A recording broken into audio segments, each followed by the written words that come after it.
Hello everyone, and welcome to Hutch's Garage for episode 12 of my 1954 International Harvester Farmall Super MTA tractor restoration. In this episode, I will show what items have been removed off camera. I will demonstrate how to remove the valve guides with a valve guide driver, and then I'll remove the lift-all hydraulic tank and control. From there, I'll remove the belt pulley gearbox. We will then have a first look at the inside of the transmission. Please note that this footage was made earlier in the year. The last video I made was about removing the valves from the head. I thought I'd give an update as to where I am right now on the tractor and show you those things that I've taken apart. Taking off the gas tank. That was the thing after I worked on the head that day. There's only three, they're actually studs, and there's a plate that goes up and over like this for the third stud back here. So the plate goes from here up and down. Each one of them, there's rubber pads and a large washer like thing underneath, and same way back at this particular location. And they're actually studs in the tank bottom. And then underneath the tank right here is a large piece of rubber that the tank sits on right here, plus a piece of rubber round donut back here. I've taken most of the hydraulic hoses off. This one, the set you see there, the two hoses there, they're loose. All they need to be is taken off the tractor. I'm putting plugs in. I still got to put a plug here and a couple other locations to keep things dirt tight. In other words, I don't want dirt getting in while I'm working on the tractor and cleaning. I've taken off the starter. There's only 3 bolts here. They're like 5/16 by 1-inch bolts, approximately that size there. And some of the levers and things like that. I've also taken the steering wheel off, and I'm ready now to take off the power steering, this Balin power steering unit, as a unit with this shaft still attached. I plan to keep it that way. There's no need to take it apart. I've had this repaired a few years ago due to it wearing out right here. These, for whatever reason, these roll pins had come out and there was bolts through there, and anyway, it was wearing. Anyway, a friend of mine welded it up, turned the inside of this down, and made this a little bit larger, and now it's tight and doesn't wobble around. I've also taken off the battery box, and of course I took the seat off earlier. So that's where we are right now on the Super MTA.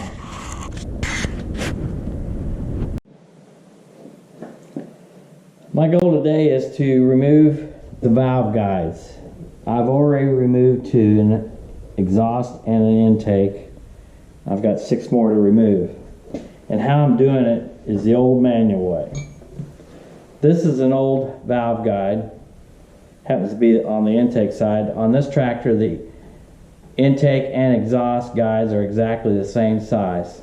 This is the uppermost part, and when it's seated, that ring right there, or at the very top of, well, basically where this cut is right there, should be even with this area where the spring is right there. And how I'm going to remove it is use a valve guide removal and installation punch. What I'm going to do first is get my propane torch or MAP gas torch. Heat this up a little bit, don't get it red. Put some heat on it for about a minute or 2, and then I'm going to tap it out by inserting it with this particular tool. This punch, valve guide removal punch, I purchased from Woodward, the Woodward company. And I also purchased a ream to ream the new valve guides out. What's going to happen, International indicates in the service manual that the valve guides, when you install them back in, should be installed from the port side. In other words, from here and go up and then out and measure how far, where it's supposed to stop.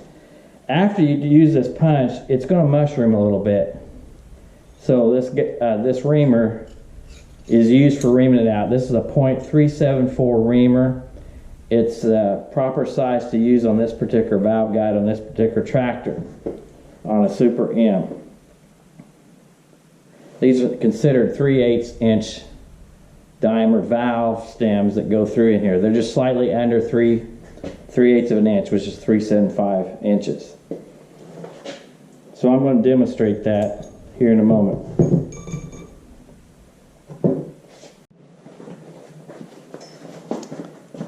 So the valve guide I'm going to remove at this moment will be this particular one. I'm going to heat it up, allow it to expand in the cylinder that it's in, and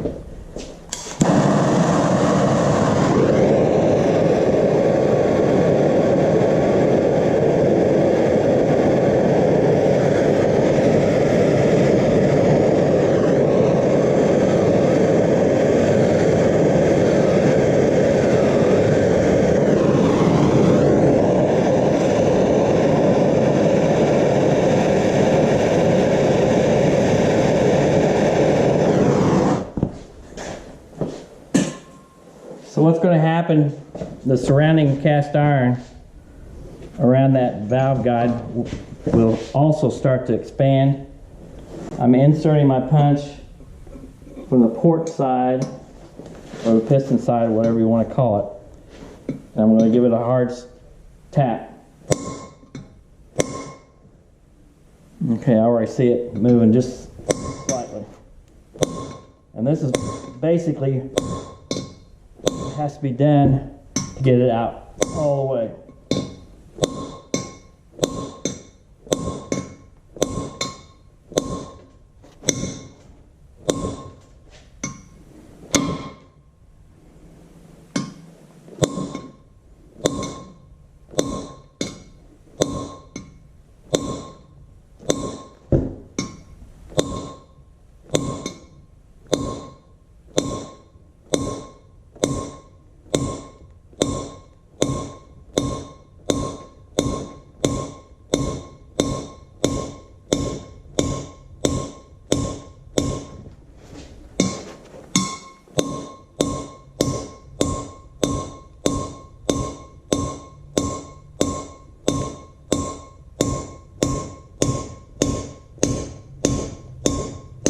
There's the end.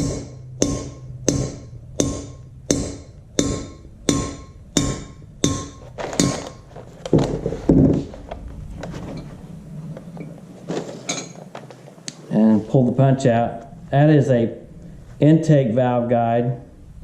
Like I said, these are exactly the same as the exhaust valve guides. And the process of putting the new ones in, like I said before, is the same way. And you put it in from the port side in the bottom part of the head. This will be the top part. That's how you do it. Next to come off is the lift-all hydraulic tank, or whatever you want to call this. It also has valves in it for controlling the various things. Mainly this is the single acting control, which is that lever over there. And this is the fill spout right there, drain plug. And from what I see, there's 4 bolts that bolt it to a plate, and the plate keeps it above this part of the transmission cover, or rear end cover. Transmission's right in this area right there. And on top is a 9/16. We'll take a 9/16 inch wrench and a 5/8 inch wrench underneath.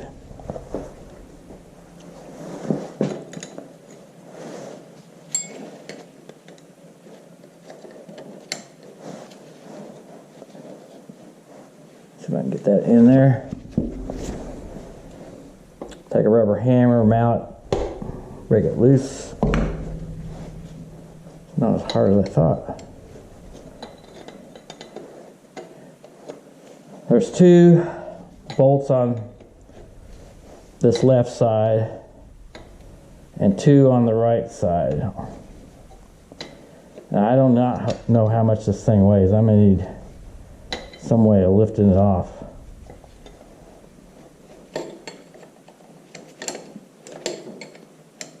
And this wrench barely fits in here.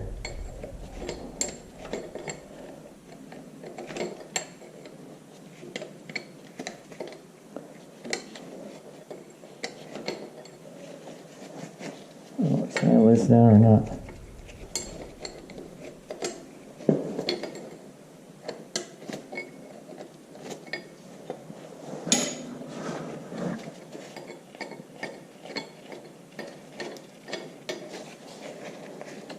I don't think this has ever been off. Okay, there's a washer there.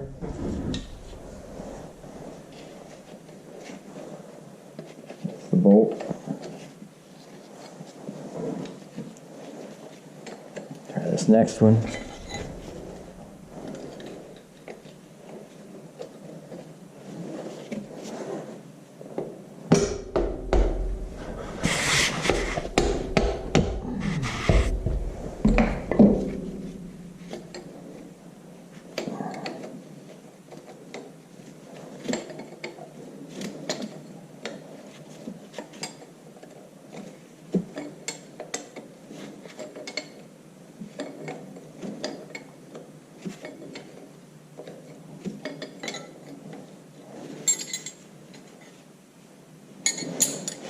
Well, I'll take these bolts out, and then afterwards I'll attempt to lift this up. We'll see how much it weighs.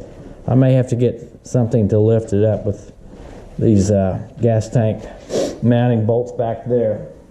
To make it easier to remove the hydraulic system oil tank, the lift all unit there, I've also taken off the left side fender, the electrical box, and the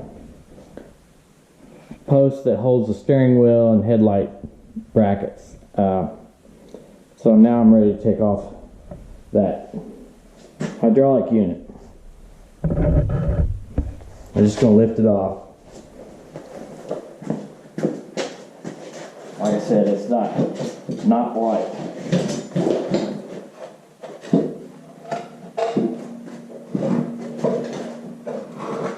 Let's see if we can do this without dropping it. Boy, it's heavy.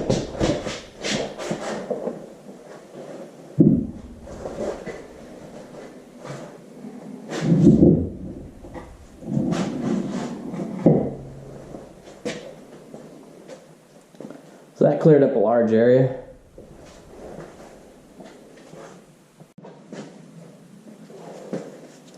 The next item I plan to take off is the belt pulley drive.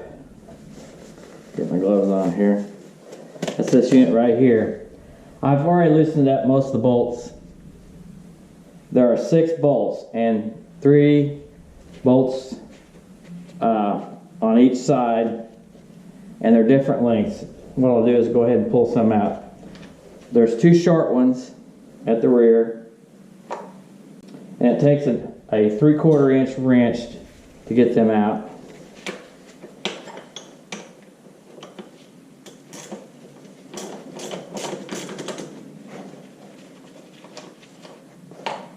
Those are the 2 shortest ones in the back.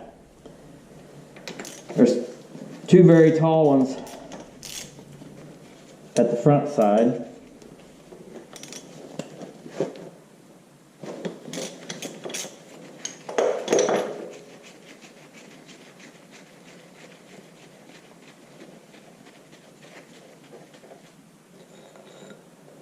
These are the long ones. Or tall ones, I said.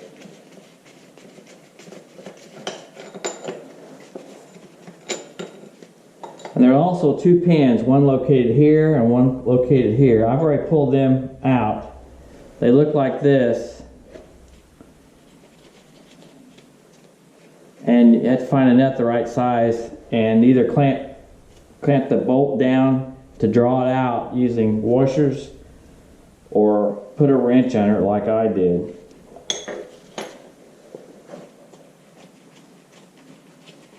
Go ahead and pull that one out. There's the nut on that one.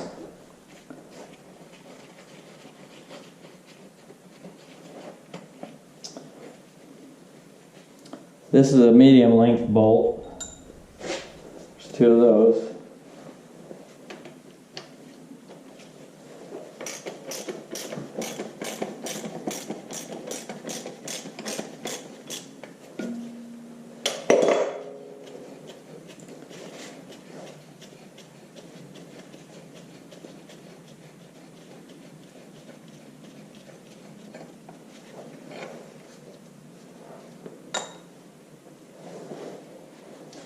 And as you can see, it rocked forward. That's because I already popped it loose. I had to use a crowbar.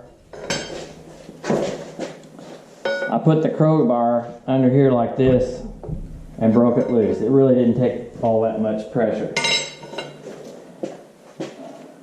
To take it off, I'm going to have to figure that out. I'm not sure how heavy this thing is, so I'll do that probably off camera. But anyway, this is the lever that engages the belt pulley drive. Not all Super M's and MTAs had this. If they did not have it, there would have been a blank plate on top of this area right here. And this drive goes down into a gear onto the transmission. From here, this point here back is transmission to about here. And then the final drive is back in this area. The differential's right there, and the bowl gears sit back here. And what I'm wanting to get to is to inspect the torque amplifier clutch. It's located in this area right there. There's a plate here, and this big plate here that'll expose most of the torque amplifier, and it'll also expose the drive gear and large gear going to the power takeoff. I have to take off this hydraulic unit that sits right here by the camera, which is right behind the clutch housing.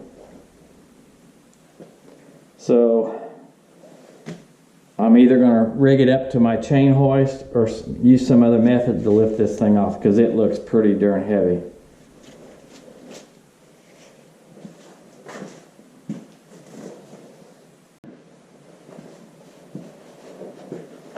I've decided to try and lift it off. We'll see if I can do it. What I want to do is try to roll it back at least, and we'll get a first-hand look into the first part of the transmission. So let's see, I'll grab it here, lift it, get this tab here, up, over, and there we go.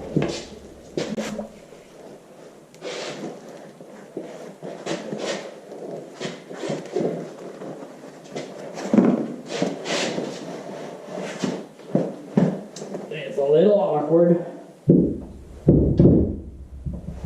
and oil's coming out. Great.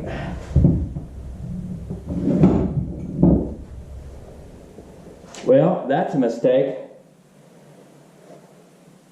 The two long bolts, they don't go through a sleeve, so oil came out. So I'm gonna have to clean that up. But there's the transmission. You can see it. Now that we have the belt pulley drive off, we can look into the transmission. So we're going to dive in and look at the transmission.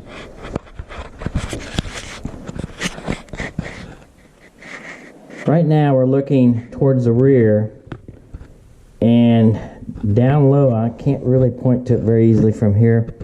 I had to get the light kind of in the way there.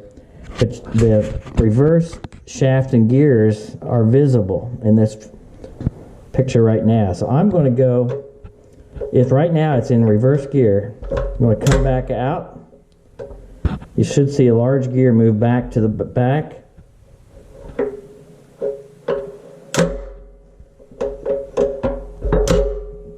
There, we're in reverse. Then we'll go down into first gear. Back to neutral.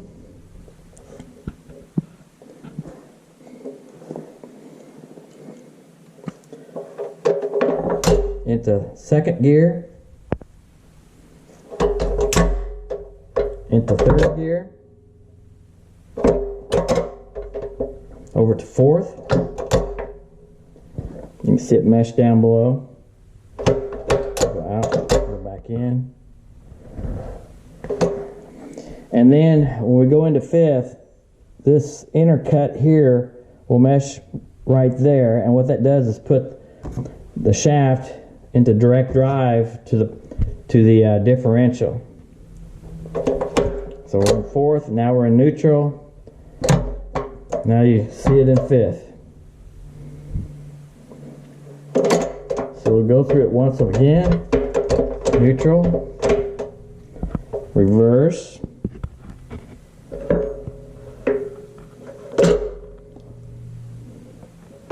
now we'll go into neutral again, into first,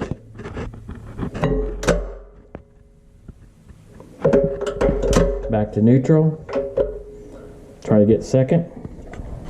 It moves back to there, see? Back to neutral, into third gear. Let's make sure I got it there. That's third gear. Come back out of third, fourth gear, go that direction. Let's do it again. Fourth gear, neutral, into fifth, and back to neutral again. So there's the transmission. I want to point something else out. The belt pulley drive drives off this gear.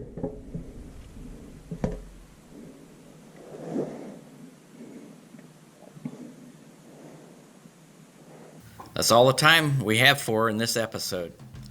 Thank you for watching this video. If you like this video, please hit the thumbs up and subscribe to my channel.